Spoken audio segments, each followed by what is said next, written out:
మూడో మహాసభలు 1945 డిసెంబర్ 31 1946 జనవరి 1, 2.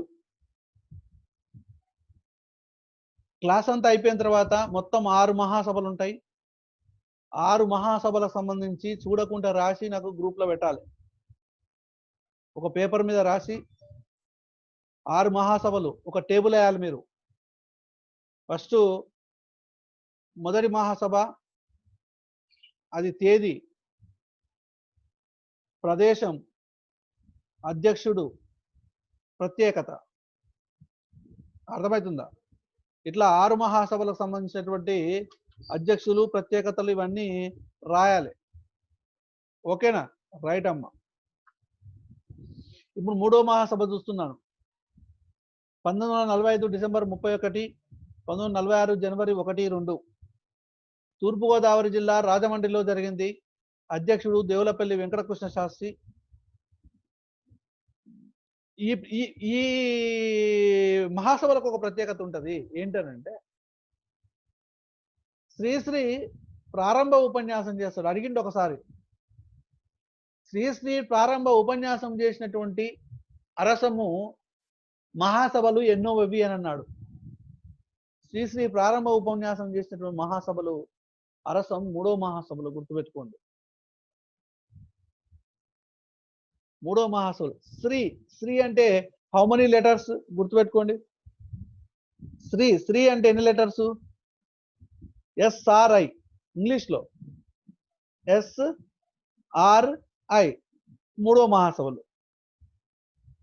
ఓకే, మూడో మహాసభలో ఇంకేందనంటే సమాజం మారాలి, సమాజం మారాలి అనేటువంటిది ఈ సభ యొక్క ముఖ్యమైన ఉద్దేశం. అభ్యుదయ కవిత్వం మీద చర్చ పెట్టినటువంటి మహాసభలు ఎన్నోవి అని అంటాడు. రెండో మహాసభలు. అభ్యుదయ రచయితల సంఘము రాజకీయ సంఘం కాదు అని తీర్మానించినటువంటి సభ ఏంటిది? మొదటి మహాసభ. అరసం మొట్టమొదటి మహాసభల యొక్క అధ్యక్షుడు ఎవడు? తాపి ధర్మారావు. అరసం రెండవ మహాసభల యొక్క అధ్యక్షుడు తిలకచర్ల వెంకటరత్నం. అరసం మూడవ మహాసభల అధ్యక్షుడు దేవులపల్లి కృష్ణశాస్త్రి. దేవులపల్లి కృష్ణశాస్త్రి మూడో మహాసభలు. తర్వాత నాలుగో మహాసభలు 1947 జనవరి 17, 18, 19. సంక్రాంతి అయిపోయినాక నిమ్మలంగా పెట్టుకురు. 1947 జనవరి 17, 18, 19. అప్పుడు 1947 అంటే ఇక స్వాతంత్రం వచ్చినటువంటి సంవత్సరం. జనవరి 17, 18, 19. ఇది ఎక్కడ జరిగిందని అంటే తేదీ అంటే ఎక్కడ జరిగిందని అంటే ప్రదేశము మద్రాసులో జరిగింది. దీనికి అధ్యక్షుడు పివి రాజమన్నారమ్మ. పివి రాజమన్నారు.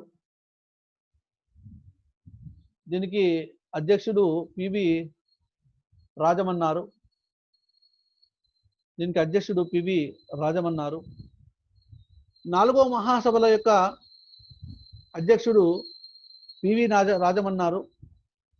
ప్రత్యేకత, నాలుగో మహాసభల యొక్క ప్రత్యేకత ఏంటంటే ఖాజా మహమ్మద్ అబ్బాస్ ప్రారంభ ఉపన్యాసం. ఖాజా మహమ్మద్ అబ్బాస్ యొక్క ప్రారంభ ఉపన్యాసం. అభ్యుదయ కవిత్వం మీద చర్చ. వ్యవహారిక భాషను విశ్వవిద్యాలయాల్లో ప్రవేశపెట్టాలి అనేటువంటి తీర్మానం. ఇది ఇంపార్టెంట్ బిట్టు. వ్యవహారిక భాషను విశ్వవిద్యాలయాల్లో ప్రవేశపెట్టాలి అనేటువంటి తీర్మానం జరిగినటువంటి మహాసభలు ఎన్నోవి? నాలుగో మహాసభలు. ఖాజా మహమ్మద్ అబ్బాస్ ప్రారంభ ఉపన్యాసం చేసినటువంటి మహాసభలు ఎన్నోవి? నాలుగో మహాసభలు. అభ్యుదయ కవిత్వం మీద చర్చ పెట్టినటువంటివి రెండో మహాసభలు. నాలుగో మహాసభల్లో అభ్యుదయ కవిత్వం మీద చర్చ పెట్టిరు. నెక్స్ట్ ఐదో మహాసభలు.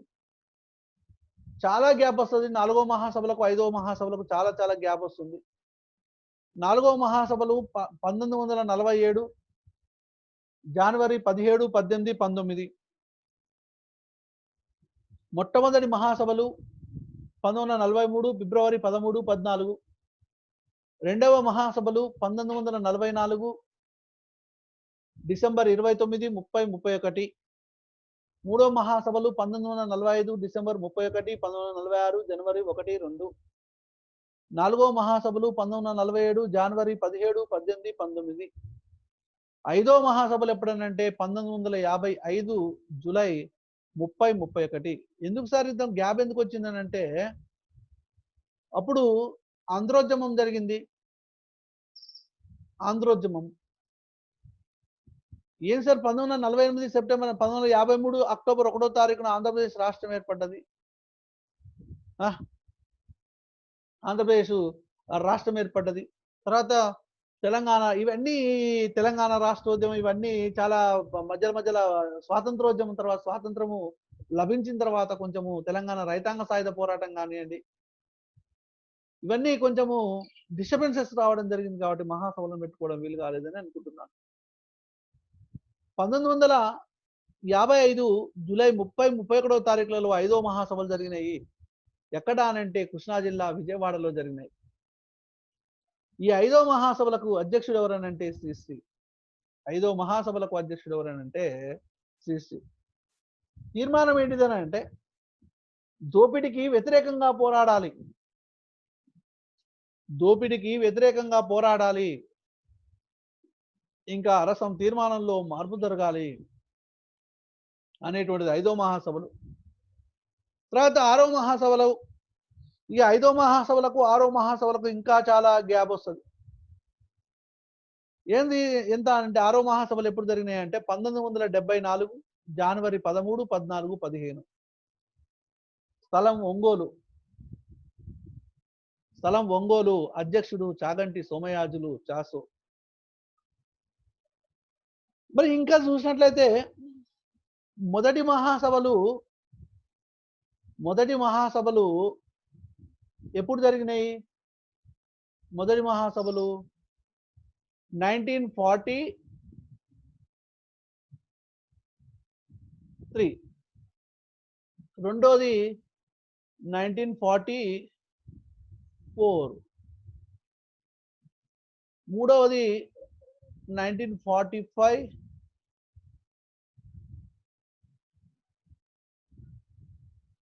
అదేవిధంగా 46.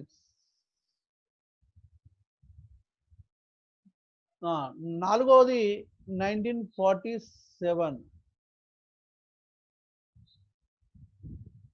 ఐదోది 1955, ఆరోది 1974. Okay, right. 1943 ఫిబ్రవరి 13, 14 మొదటి మహాసభలు. మొదటి మహాసభల యొక్క అధ్యక్షుడు తాపీ ధర్మారావు. తీర్మానము అభ్యుదయ రచయితల సంఘం అనేటువంటిది రాజకీయ సంఘం కాదనేది. రెండవది 1944 డిసెంబరు 29, 30, 31. అధ్యక్షుడు తెలకచెర్ల వెంకటరత్నము అధ్యక్షుడు. మొట్టమొదటి మహాసభ గుంటూరు జిల్లా తెనాలి. రెండవ మహాసభ కృష్ణా జిల్లా విజయవాడ. మూడవ మహాసభకు అధ్యక్షుడు దేవులపల్లి కృష్ణశాస్త్రి. శ్రీశ్రీ ప్రారంభ ఉపన్యాసము. మరి తూర్పుగోదావరి జిల్లా రాజమండ్రి. నాలుగవ మహాసభలు 1947 జనవరి 17, 18, 19. దీనికి అధ్యక్షుడు పివి రాజమన్నారు 4వ సభకు. 5వ సభకు అధ్యక్షుడు శ్రీశ్రీ. ఇంపార్టెంట్ అమ్మ, శ్రీశ్రీ ఎన్నోవ అరసం మహాసభలకు అధ్యక్షుడుగా ఉన్నాడు. 5వ మహాసభ శ్రీశ్రీ వచ్చినాక చూడండి 1955 నుంచి శ్రీశ్రీ అధ్యక్షుడు అయిన తర్వాత 19 ఏళ్ల వరకు ఇంకో సభనే పెట్టలేదు. చూడండి ఎంత ఈ కుట్ర జరిగిందో మీరే అర్థం చేసుకోవాలి. ఇక్కడ శ్రీశ్రీ వచ్చిన తర్వాత 19 సంవత్సరాలకు మళ్ళీ సభ జరిగిందనంటే ఈ 19 సంవత్సరాల గ్యాప్ వచ్చిందంటే చూడండి 1974లో మళ్ళీ ఇక 6వ మహాసభలు జరిగినాయి చాగంటి సోమయాజులు అధ్యక్షతన. మరి ఇక్కడ 6వ మహాసభలకు 5వ మహాసభలకు మధ్యలో గ్యాప్ 19 సంవత్సరాలు ఉంది. ఈ మధ్యలోనే మళ్ళీ శ్రీశ్రీ చూడండి 1970 జూలై 4వ తారీఖున విప్లవ రచయితల సంఘాన్ని ఒకదాన్ని ఏర్పాటు చేసింది చూడండి.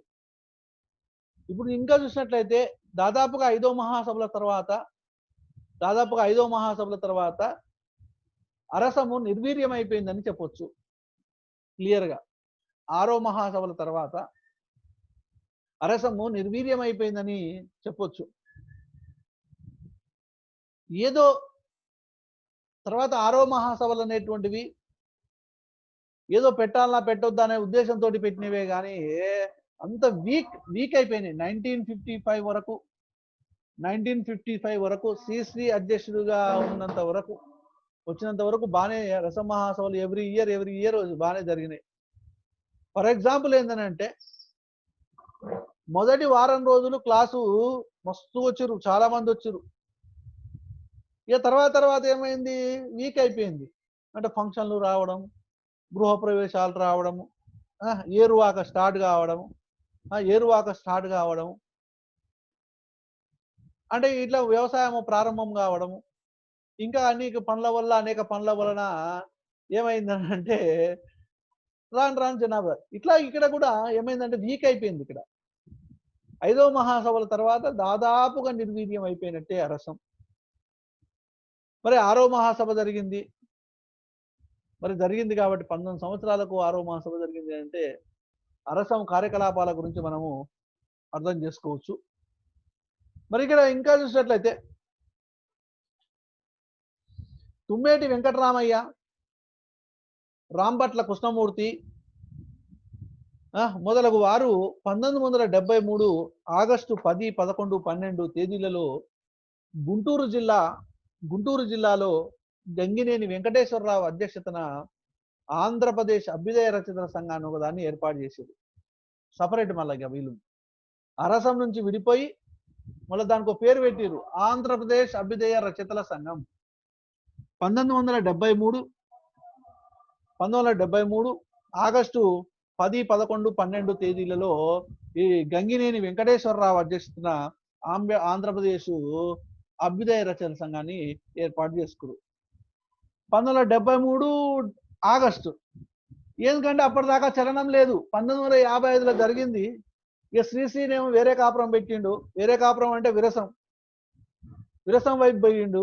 ఇది ఏం చేయాలరా నాయన, ఎవడు ఇంటలేడన్న ఉద్దేశంతో ఏం చేసినంటే వీళ్ళు బయటకు వచ్చి పెట్టేసరికి అప్పుడు వీళ్ళకి సెగ తగిలి 1974లో 6వ మహాసభలు పెట్టిరు. అప్పుడు ఈ 1973 వరకు వీళ్ళు విడిపోయి ఆంధ్రప్రదేశ్ రచయితల సంఘం ఏర్పాటు చేసుకున్నంత వరకు ఇక ఏం లేదు, సెగ లేదు, ఏం లేదు. తర్వాత 1974 జనవరి 13, 14, 15 తేదీల్లో వీళ్ళు ఏదో నామమాత్రంగా వీళ్ళు మళ్ళీ వచ్చేసి 6వ మహాసభలు పెట్టుకోవడం జరిగింది. ఓకేనా? తర్వాత చూసినట్లయితే అసలు అభ్యుదయ కవిత్వం అనేటువంటి కవితా ధోరణులు ఏ విధంగా ఉన్నాయి మళ్ళొకసారి చెప్తా, జాగ్రత్తగానండి.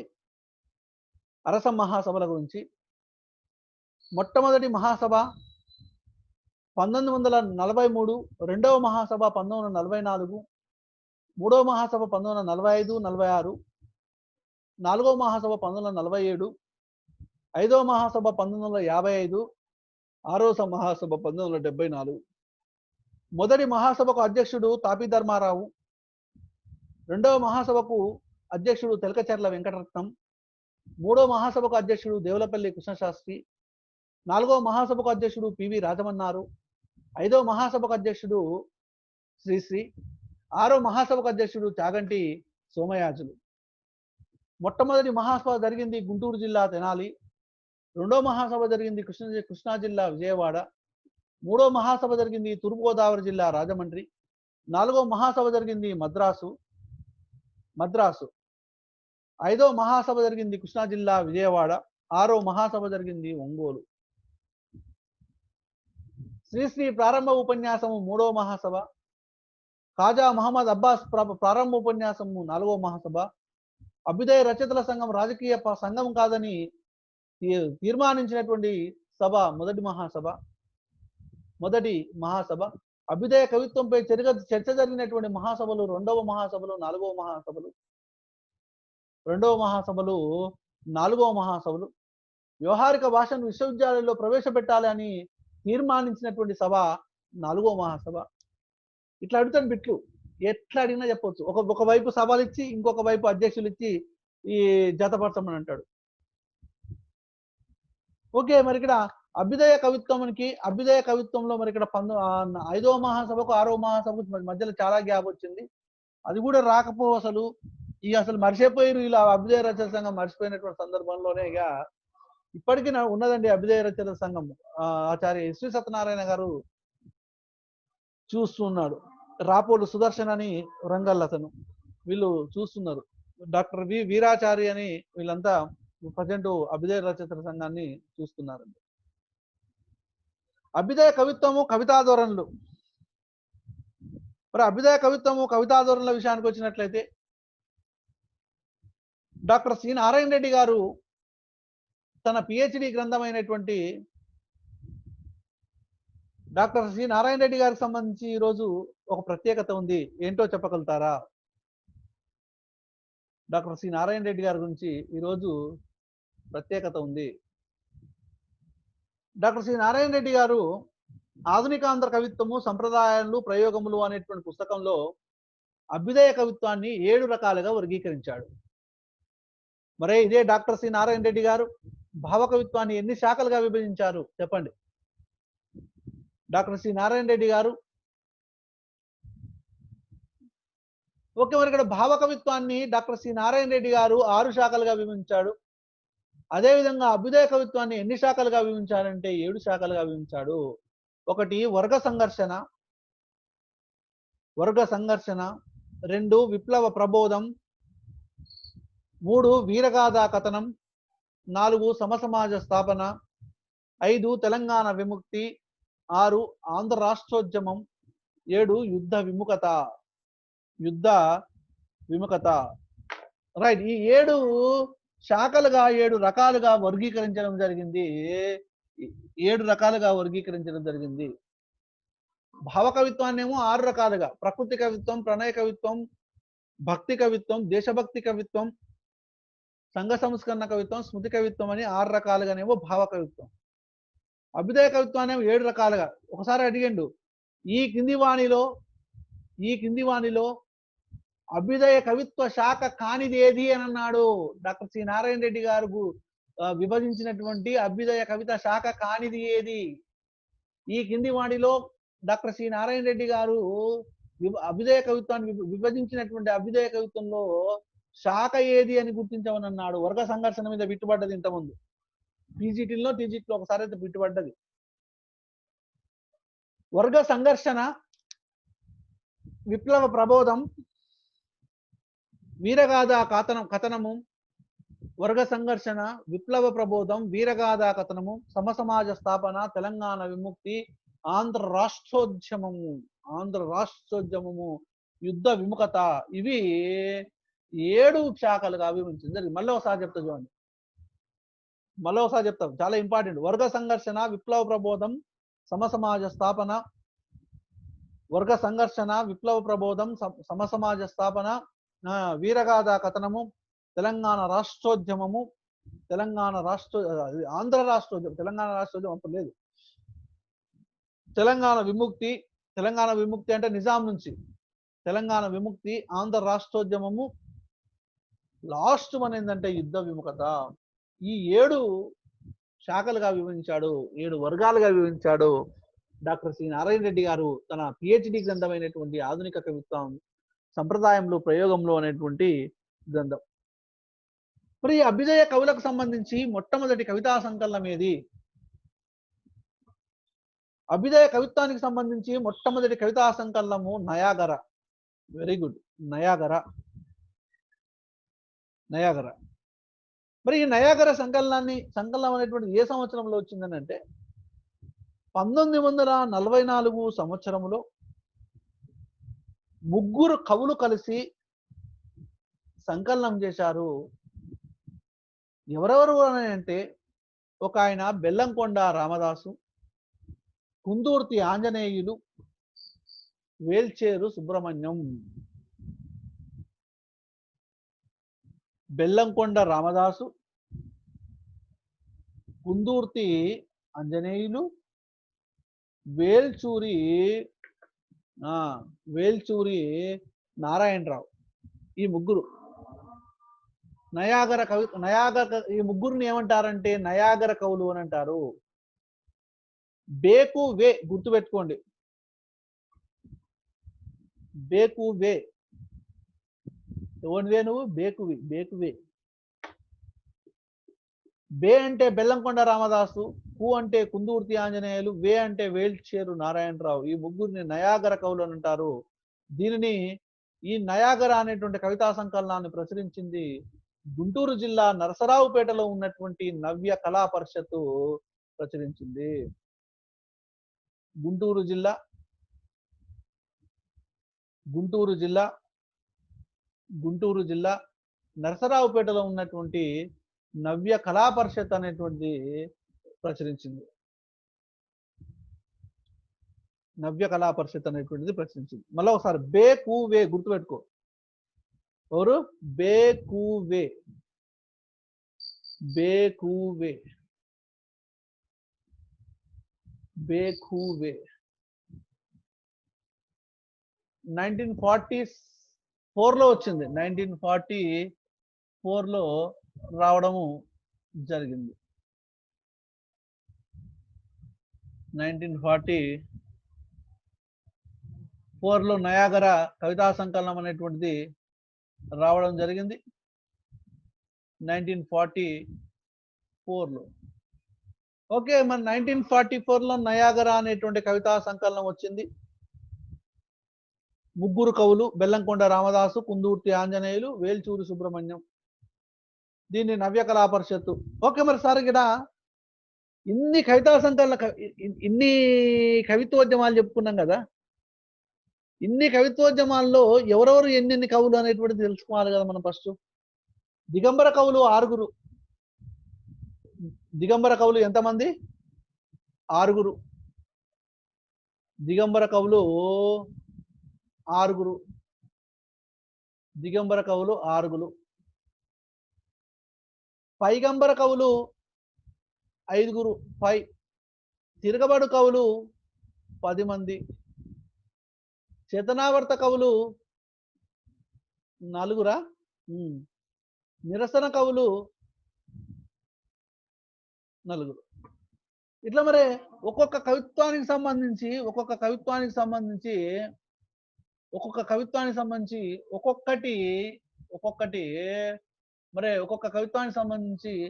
మొట్టమొదటి జాగ్రత్తగా వినాలమ్మా.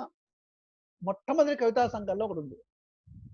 దిగంబర కవుల మొట్టమొదటి కవితా సంకలనము దిక్కు 1. దిగంబర కవుల మొట్టమొదటి కవితా సంకలనము దిక్కు 1. విప్లవ కవుల మొట్టమొదటి కవితా సంకలనము ఝంజా. దిగంబర కవుల మొట్టమొదటి కవితా సంకలనం ఏంటిది? దిక్కు 1. దిక్కు 1. విప్లవ కవుల మొట్టమొదటి కవితా సంకలనము ఝంజా. పైగంబర కవుల మొట్టమొదటి కవితా సంకలనం యుగ చైతన్యం. తిరగబడు కవుల యొక్క మొట్టమొదటి కవితా సంకలనము చలి నెగళ్ళు. స్త్రీవాదము మొట్టమొదటి కవితా సంకలనము చెప్పండి. గురి చూసి పాడేటి పాట. మైనాటి వాదకు మొట్టమొదటి కవితా సంకలనము జిహాద్. అది ప్రకాశం జిల్లా విరసం వాళ్ళు కవితా సంకలనం జిహాద్. రైట్. తెలంగాణ అస్తిత్వ కవిత్వంలో భాగంగా ఇంకా చెప్పాలి మీకు. తెలంగాణ అస్తిత్వ కవిత్వంలో భాగంగా తొలి కవితా సంకలనము పొక్కిలి. నిరసన కవుల యొక్క కవితా సంకలనము నిరసన. ఇంకొకటి మనకు వీళ్ళున్నారు చేతనావర్త కవుల యొక్క తొలి కవితా సంకలనం ఏంటిదమ్మా? చెప్పిందా మీకు? చేతనావర్త కవుల యొక్క కవితా సంకలనము చేతనావర్త కవుల యొక్క కవితా సంకలనం ఏంటిదంటే చేతనావర్తం. అంటే ఇప్పుడు అన్ని కవులకు సంబంధించి మనం మొదటి కవితా సంకలనం చూసినట్లయితే అభ్యుదయ కవుల యొక్క మొట్టమొదటి కవితా సంకలనం నయాగర. నయాగర కవులు ఎంతమంది? 3. దిగంబర కవులు ఎంతమంది? 6. పైగంబర కవులు ఎంతమంది? 5. పైగంబర కవులు. తిరగబడు కవులు ఎంతమంది? 10 మంది. చేతనావర్త కవులు ఎంతమంది? 4. నిరసన కవులు ఎంతమంది? 4. నిరసన కవులు ఎంతమంది? 4. ఇట్లా మరే ఈ నయాగర కవులు ఎంతమంది అని అంటే 3. దిగంబర కవుల యొక్క మొట్టమొదటి కవితా సంకలనం దిక్కువన్ను. విప్లవ కవుల యొక్క మొట్టమొదటి కవితా సంకలనం జంజా. విప్లవ కవుల యొక్క మొట్టమొదటి కవితా సంకలనము జంజా. పైగంబర కవుల యొక్క మొట్టమొదటి కవితా సంకలనం యుగ చైతన్యం. తిరగబాటు కవుల యొక్క మొట్టమొదటి కవితా సంకలనం చలినెగళ్ళు. శ్రీవాదం మొట్టమొదటి కవితా సంకలనం గురు చూసి పాడేటి పాట 1990. మైనార్టీ వాదానికి సంబంధించి మొట్టమొదటి కవితా సంకలనం జిహాదు 1997. అది మరి సార్ ఈ ప్రకాశం జిల్లా విరసం వాళ్ళు వేసిర్రు. మైనార్టీ కవిచే సంకలనం చేపట్టేటువంటి తొలి మైనార్టీ కవితావాద సంకలనం ఏంటి చెప్పండి? మైనార్టీ కవిచే సంకలనం చేయబడ్డ తొలి కవితా సంకలనము జల్ జలా 1998. జిహాద్ అంటేనేమో పవిత్ర యుద్ధము, జల్ జలా అంటేనేమో భూకంపం. జల్ జలా సంపాదకుడు స్కైబాబా. ఇది నల్గొండ జిల్లా నీలగిరి సాహితీ నుంచి ప్రచురింపబడింది. ఎవరి పర్యవేక్షణలో జరిగిందనంటే డాక్టర్ సుంకిరెడ్డి నారాయణ రెడ్డి పర్యవేక్షణలో. జల్ జలాకు వెనక మాట రాసింది ఎవరైనంటే అఫ్సర్.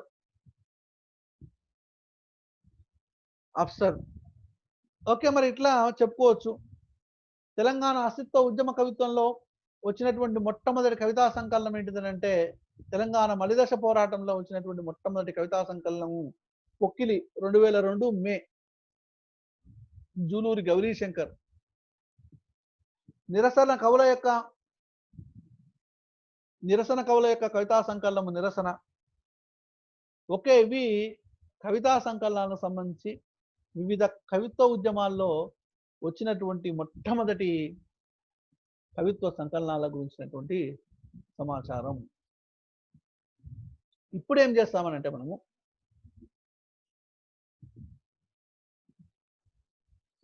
మరి అభ్యుదయ కవులు ఎవరెవరు ఉన్నారు, వాళ్ళ యొక్క రచనలు ఏంటివి, ఇలా కవిత్వం ఏంటిది ఒకసారిగా మనము చూడాల్సినటువంటి అవసరం ఉన్నది.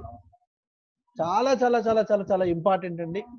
ఇప్పుడు స్టార్ట్ అయింది. అసలు ఇంతవరకు ఇంట్రడక్షన్ మొత్తం అభ్యుదయ కవిత్వానికి సంబంధించి ఇంట్రడక్షన్ మనము నేర్చుకున్నాము.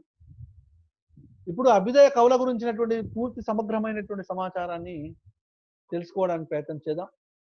మొట్టమొదటగా తెలుసుకోవాల్సినటువంటి వ్యక్తి 19 సంవత్సరాలు అధ్యక్షునిగా పనిచేసినటువంటి వ్యక్తి ఎవరండి? 19 సంవత్సరాలు అధ్యక్షుడిగా పనిచేసినటువంటి వ్యక్తి 1955 నుంచి 1974 వరకు 19 years, బహుకాలము, అనేక సంవత్సరాలు అధ్యక్షునిగా పనిచేసినటువంటి వ్యక్తి శ్రీరంగం శ్రీనివాసరావు గారి నుంచి ఫస్ట్ చూడాలి.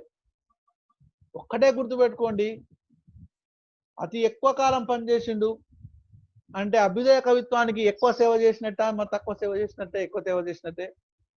అందుకనే అంటారు అభ్యుదయం అంటేనే శ్రీశ్రీ, శ్రీశ్రీ అంటేనే అభ్యుదయం అనే విధంగా అభ్యుదయ కవిత్వ యుగకర్తగా నిలిచినటువంటి మహాకవి శ్రీశ్రీ.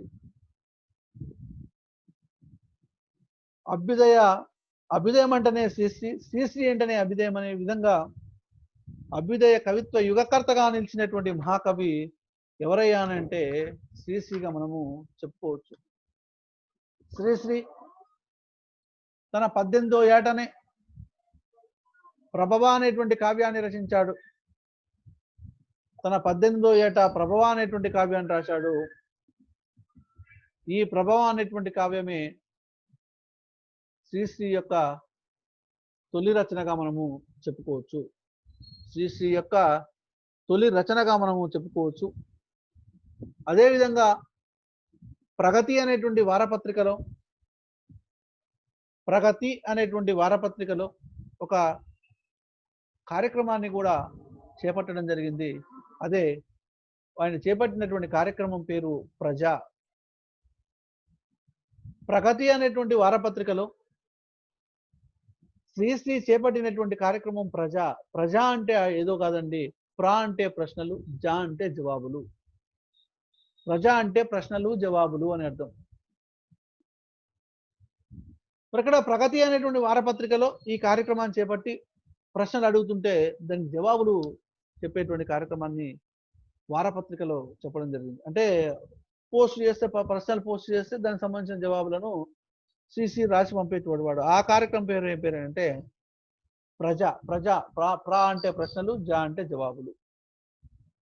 ఓకే, మరి ఇక్కడ ఈయన మరి శ్రీశ్రీ గారు ఎన్నో మహాసభలలో ప్రారంభ ఉపన్యాసం చేశాడు చెప్పండి అమ్మా. శ్రీశ్రీ గారు ఎన్నో మహాసభలలో ప్రారంభ ఉపన్యాసం చేశారు.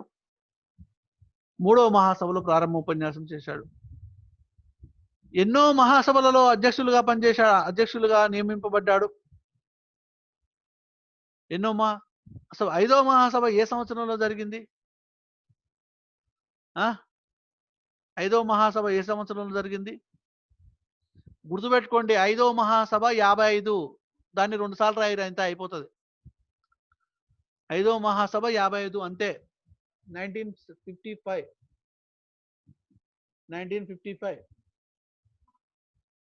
అంతే. 55. 5వ మహాసభ 55 అంతే. క్లియర్.